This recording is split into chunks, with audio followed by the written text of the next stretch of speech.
आपने जो अभी बताया फेसबुक के बारे में और आपने उसे देखा, उसे आपने जी, क्या समझा, क्या पाया?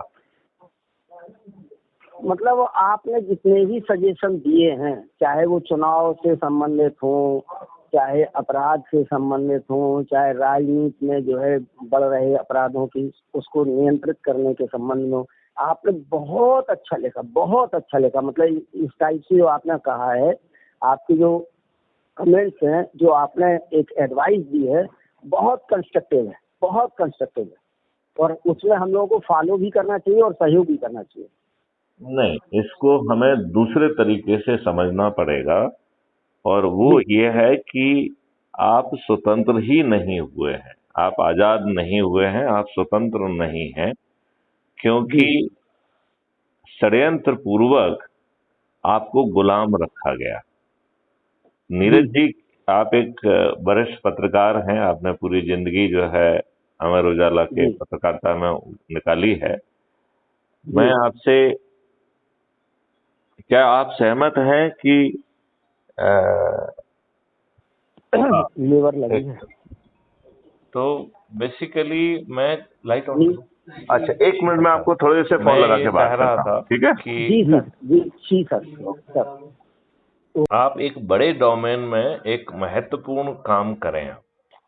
जी, देखो, जिसके पास भी है जीवन तो उतना ही है जितना भगवान ने दिया है, सही बात, और बिल्कुल हम सही। और आपको किसी को नहीं मालूम है कि हम लोगों को भगवान का कितना और समय शेष है। जी बात, बिल्कुल सही।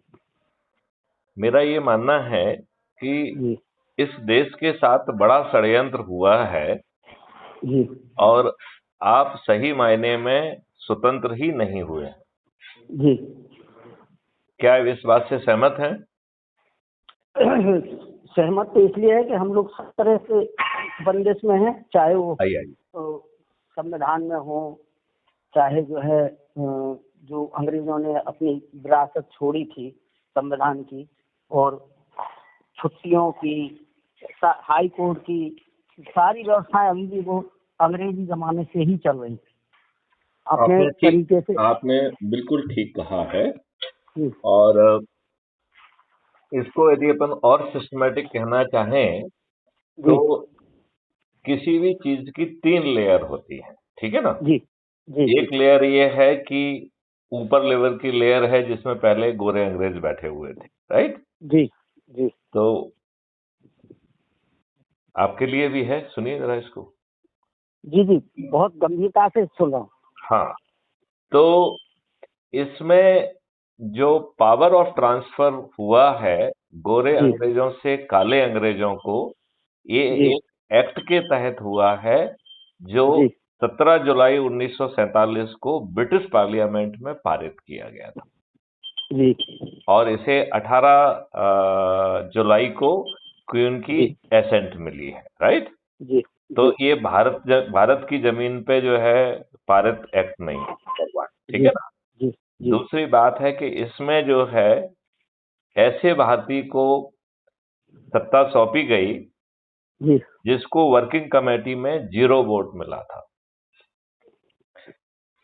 उस व्यक्ति ने इस उपकार के बदले में अंग्रेजों के जो प्रतिनिधि थे, जो last vice Roy of India थे, उन्हीं को 3 साल और गवर्नर जनरल ऑफ इंडिया बना के रखा, जी, और तीनों आर्म्ड फोर्सेस के चीफ भी अंग्रेज ही बने रहे, जी, और एक ऐसा संविधान लेके आए जिसमें जी, 80% क्लॉज जो है गवर्नमेंट ऑफ इंडिया एक्ट 1935 के हैं, ठीक है ना? जी, ठीक।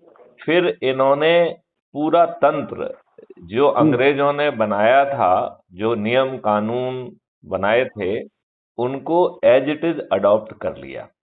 तो यहाँ सवाल ये उठता है कि अंग्रेजों ने जो नियम कानून बनाए थे, वो भारतीयों की सेवा के लिए, भारतीयों के विकास के लिए बनाए थे, या गुलाम भारतीयों के शोषण करने के लिए, उन्हें अपमानित करने के लिए, और यहाँ उनसे रॉ मटेरियल सस्ते दामों में पैदा करके उसे विदेशों में और ब्रिटेन में भेज के वहां से पक्का माल गरीब भारतीयों पर बेचने के लिए बनाए गए थे।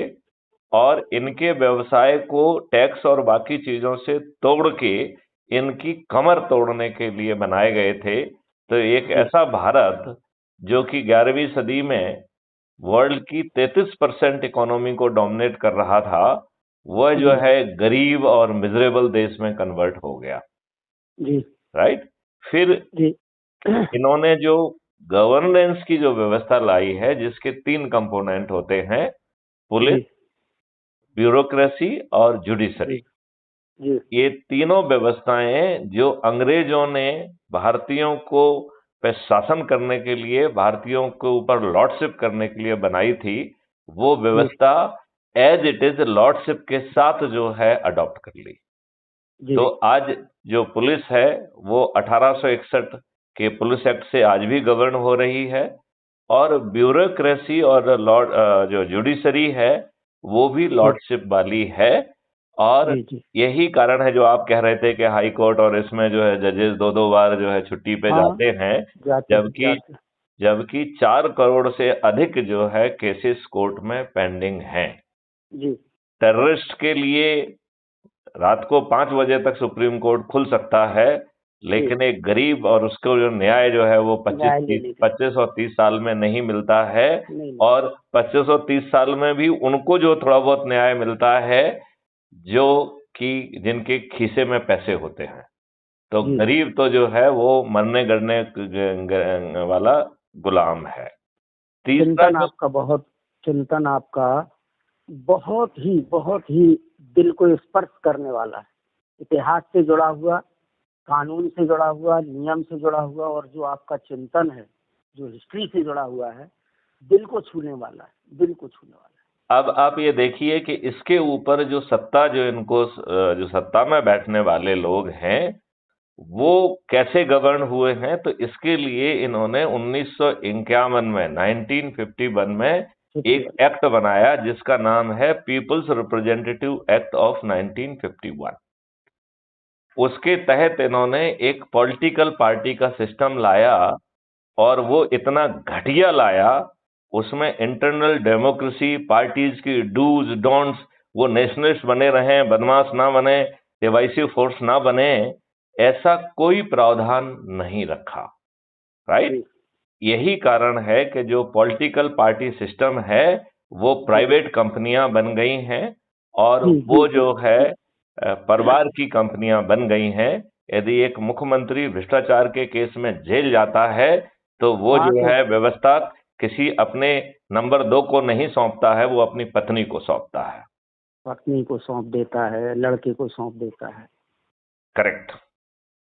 तो चाहे वो मुलायम सिंह हो, चाहे लालू प्रसाद हो, सब एक ही थैले के चट्टे बट्टे। बिल्कुल सही।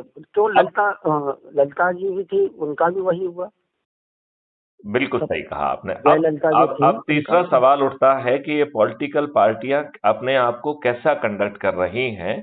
तो इसको जानने के लिए ये बहुत जरूरी है कि ये टिकट किसको दे रही हैं। तो ये टिकट पैसे लेके देती हैं, ये टिकट अपने ही नेताओं के बच्चों के जिनके दूध के दांत नहीं टूटे हैं उनको टिकट देती हैं, और उसको जिताकर फिर उसको कैबिनेट मिनिस्टर भी बना देती हैं। बिल्कुल सही। वो जो है जाति और धर्म के आधार पर टिकट बांटती हैं। दूसरे पार्टी से आए हुए लोग जो अपने स्वार्थ और अपने राजनीतिक लाभ से जुड़ रहे हैं उन्हें टिकट देती हैं, उन्हें मंत्री पद देती हैं, और संभवतः उन्हें पैसे भी देती हैं, और बड़ी संख्या में अपराधियों को आपके ऊपर लाद देती हैं। जी। तो यदि हम इसको थोड़ा सा बारीकी से समझें तो जवाहरलाल नेहरू ने भारत देश की पॉपुलेशन को 3 भागों में बांटा था। जी। एक वो है जिसको मूर्ख बनाकर यह भरोसा दिलाया गया कि आप इंडिपेंडेंट हैं, और उनको एज ए वोट बैंक जो है अपने जीवन पर्यंत उन्होंने यूज किया। ठीक है ना।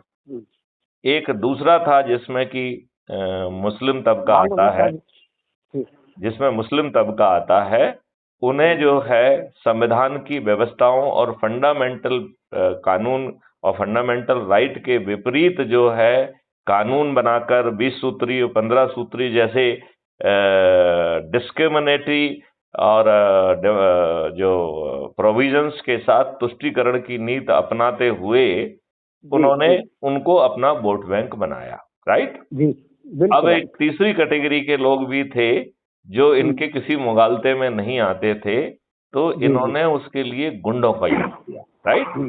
तो गुंडे दो हिस्से होते थे। एक हिस्सा जो है जिसकी जिम्मेवारी होती थी कि ये लोग जो है जहां कहीं ये रोक सकते हैं, उन्हें अपने घरों से निकल के बूथ तक ना पहुंचने दिया जाए, राइट। जी जी जी और दूसरा जो दल होता था वो गुंडों का, जिसका काम होता था कि बूथ कैप्चरिंग करके उनके फर्जी वोट डालना। जब मैं इन तीन कैटेगरी के बारे में बता रहा था तो कल एक व्यक्ति ने मुझे, बल्कि शुक्ला जी, मैं नाम ही बता देता हूं उनका, उन्होंने मेरा ध्यान आकर्षित किया कि साहब इसके अलावा भी एक और कैटेगरी है जहां पर कि सामने वाला जीत गया और वो इनके हित का व्यक्ति नहीं है, तो इन्होंने प्रशासन का यूज करके उसे फर्जी तरह जिताया, और वो भी आपके 100% राइट। हाँ, वो भी पहले ही चुनाव में उन्होंने रामपुर का स्पेसिफिक एग्जाम्पल दिया। जी जी जी जी जी राइट। अब आगे हमारे सेशन जी, तो सेशन जी ने बड़ा अच्छा काम किया।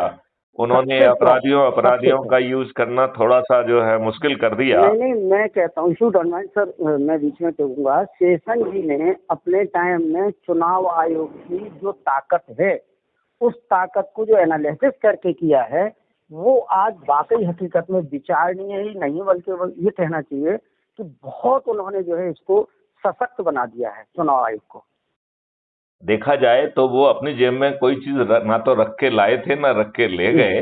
वो उन्होंने नियम कानून ऑलरेडी अवेलेबल थे, उनका शक्ति का प्रदर्शन किया, जो हमारे लेडू चरित्र के लोग जो है उसको नहीं करते हैं, क्योंकि ब्यूरोक्रेसी और सभी लोगों ने अपने आप को इन राजनेताओं के सामने बौना बना दिया, राइट। चलिए, इस बात से ज्यादा जो है ना महत्वपूर्ण बात है कि फिर अपराधियों का रोल कम हो गया, तो उन्होंने कहा साहब अब इनडायरेक्ट रोल नहीं होगा, अब डायरेक्ट रोल कर देते हैं, तो अपराधियों को ही टिकट देने लगे।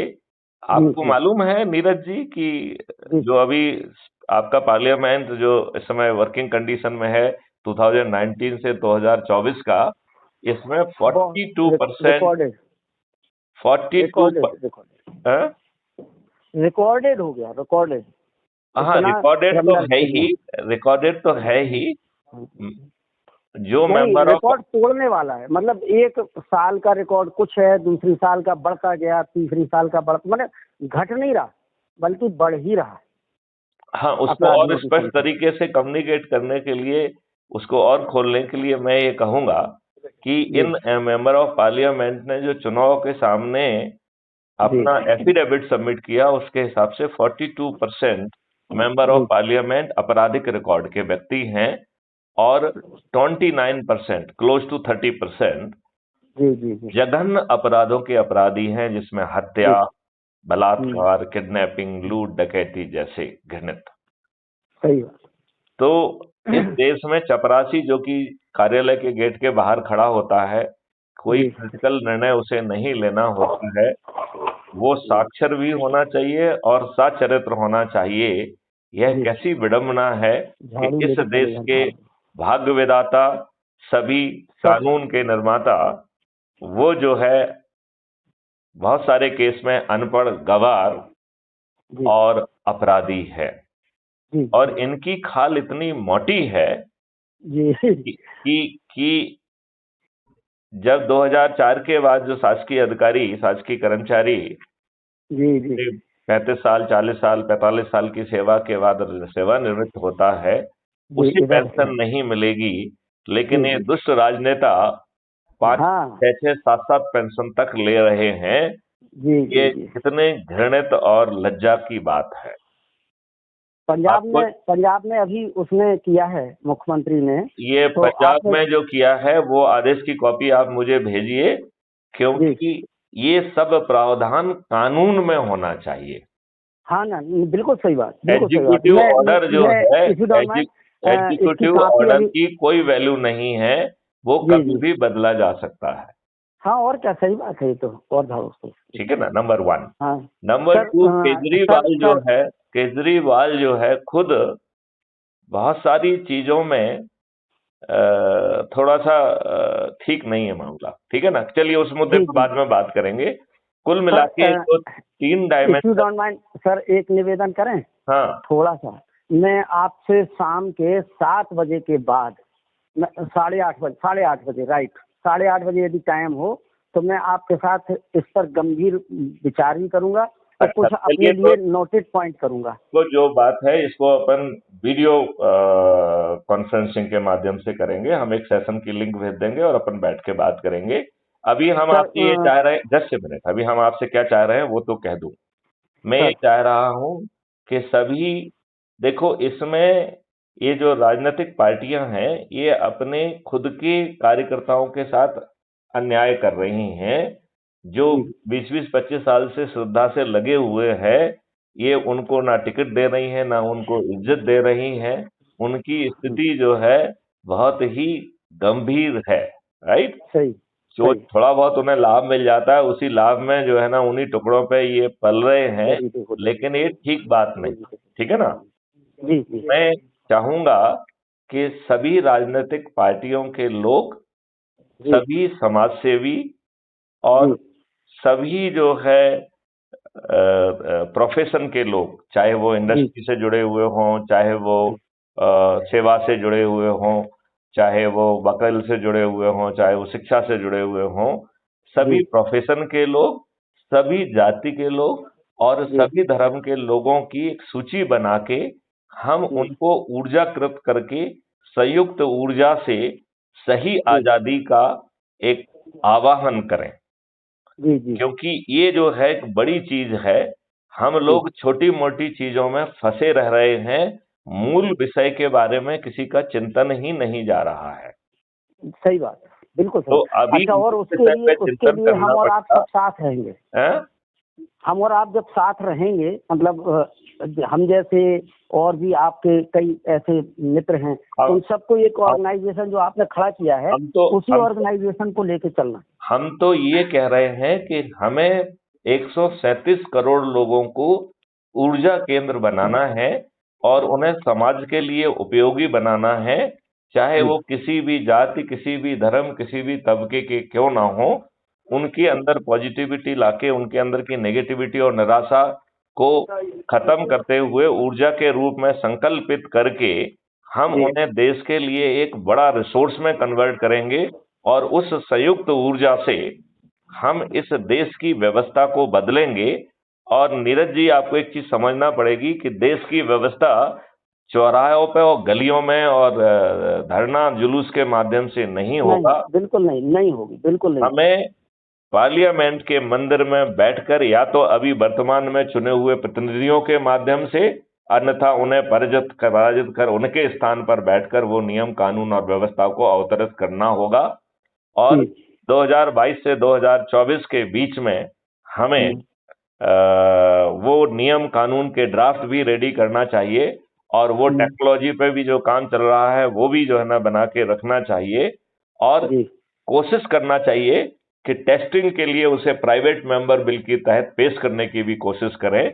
हालांकि जी जी हम लोगों को कोई मुगालता नहीं होना चाहिए कि वो कोई पारित नहीं होंगे, लेकिन जी उससे जी फायदा ये रहेगा कि जैसे ही आप इनको पराजित करके पार्लियामेंट में पहुंचेंगे तो जी आप एक अच्छे भारत का निर्माण कर पाएंगे। और उसका जी जो है निर्माण का तरीका ये है कि हमें पार्टी विहीन प्रजातंत्र चाहिए, क्योंकि जी पार्टी तंत्र ने प्रजातंत्र की हत्या कर दी है। जी जी जी दूसरा, अपराधी विहीन राजनीति चाहिए। खर्च जी विहीन चुनाव व्यवस्था चाहिए, जिसमें 2 लेवल के जो है ना चुनाव होंगे। पहले में जी लेजिस्लेचर को चुनाव करेंगे और उसी जी जी ऐप के माध्यम से हम पॉलिटिकल एग्जीक्यूटिव का चुनाव करेंगे। और जो जी पॉलिटिकल एग्जीक्यूटिव हैं फिर वो अपने पूरे टेन्योर तक रहेंगे, except for the disqualification clause. हम्म, और उन्हें वोटिंग राइट नहीं होगा, वो पार्लियामेंट में बैठेंगे जवाब देने के लिए। वो जी कानून का ड्राफ्ट लेके आएंगे, लेकिन जी उन्हें वोटिंग राइट नहीं होगा, उसे पास करेंगे लेजिस्लेचर। जी तो जी हम जी सही मायने में पॉलिटिकल एग्जीक्यूटिव और लेजिस्लेचर का बाइफरकेशन कर पाएंगे। इसी हम्म, तरीके से हम ब्यूरोक्रेसी को भी इंडिपेंडेंट करेंगे। तो जी यदि पॉलिटिशियन कोई गलत निर्णय लेता है तो कानून में ऐसा प्रावधान करेंगे कि उसे ब्यूरोक्रेसी वापस कर सकती है कि इस निर्णय में क्या खामियां हैं। जी और इसके बावजूद भी यदि पॉलिटिकल एग्जीक्यूटिव वो निर्णय लेते हैं और कल जी उसमें अपराध पंजीबद्ध होता है तो नेताजी जी अकेले जेल जाएंगे। जी जी तो इस तरीके की यदि हम प्रभावी व्यवस्था करेंगे तो हम एक समृद्ध, निरोगी और दीर्घायु भारत का निर्माण कर सकेंगे, जिसमें भारत के हर व्यक्ति के हाथ में रोजगार होगा, इनकम टैक्स भी नहीं होगा और भारत की जो ज्ञान है, रिसर्च एंड डेवलपमेंट हब भी जो है ना विश्व का सबसे बड़ा रिसर्च एंड डेवलपमेंट हब होगा और भारत को हम एक विश्व गुरु के रूप में स्थापित कर पाएंगे। और इसमें कहीं पे कोई रिस्क नहीं है, तो जब कहीं कोई हानि और रिस्क नहीं है तो हमें सभी लोगों को जोड़ने के लिए बहुत ही प्लान्ड तरीके से आगे बढ़ना चाहिए। इसके बारे में चर्चा हम आज रात को 8:30 बजे करेंगे, जो लार्जर पब्लिक के ओपन कंजम्पशन के लिए होगी। सर इसी बात के साथ जो है आज की वार्तालाप को हम विराम देते हैं। जय हिंद, थैंक यू, जय भारत, वंदे मातरम। थैंक